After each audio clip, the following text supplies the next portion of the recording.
স্বামীর যত্ন নিয়েন, স্বামীর জন্য সেজে গুজে থাকিয়েন না, ওকে বাধ্য করিয়েন না নতুন জামা কাপড় কিনে দিতে। আপনার যতটুকু জামা কাপড় আছে ওখান থেকে সবচেয়ে ভালো জামাটা রান্না বান্না শেষে জোহরের নামাজ পড়ে সবচেয়ে ভালো জামাটা পরিয়েন। আপনার বাসায় যে অমুক তেল লাগবে তমুক তেল লাগবে চুলে দেওয়ার জন্য ওকে বাধ্য করিয়েন না। যেই তেল আছে, চুলে যদি তেল দেওয়ার অভ্যাস থাকে ওখান থেকে একটু তেল নিয়ে মাথা আছড়াই নিয়েন। আর আপনার উপস্থিত যে জামা কাপড় আছে ওখান থেকে ভালো জামাটা পরিয়েন। স্বামী যখন ঘরে ঢুকবে মুচকি হেসে ওকে সালাম দিয়ে রিসিভ করিয়েন। ও যদি সালাম দিয়ে ঢোকার জ্ঞান রাখে, যোগ্যতা রাখে, অতটুকু ইবাদত করার যদি ওর মন মানসিকতা থাকে তো থাকলো, আর নাহলে আপনি ওকে রিসিভ করেন হাসি মুখে।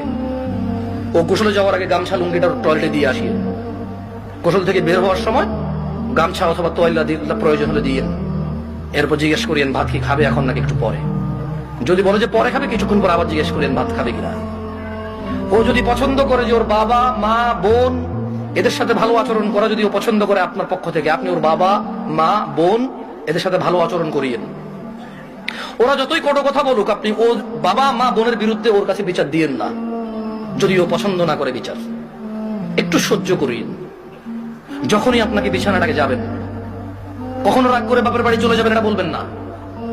ও যদি আপনাকে বলে এবার তো অনেকদিন হয়েছে যাও না, 2-1 দিন ঘুরে আসো, সমস্যা নেই, তোমার বাবা মাও তো তোমাকে দেখেন অনেকদিন।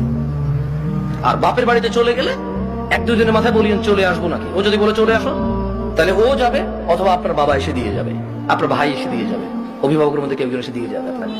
এটা আপনি খেয়াল রাখবেন। যদিও আপনার প্রতি রাগ করে, আপনি উল্টা রাগ করিয়েন না। আপনি একটু ইতস্ত হইন, একটু নার্ভাস ফিল করিয়েন।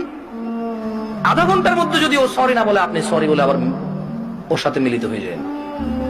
আপনার স্বামী যদি বোকা মানুষ হয় তাহলেও ও আপনাকে আস্তে আস্তে পছন্দ করবে ইনশাআল্লাহ।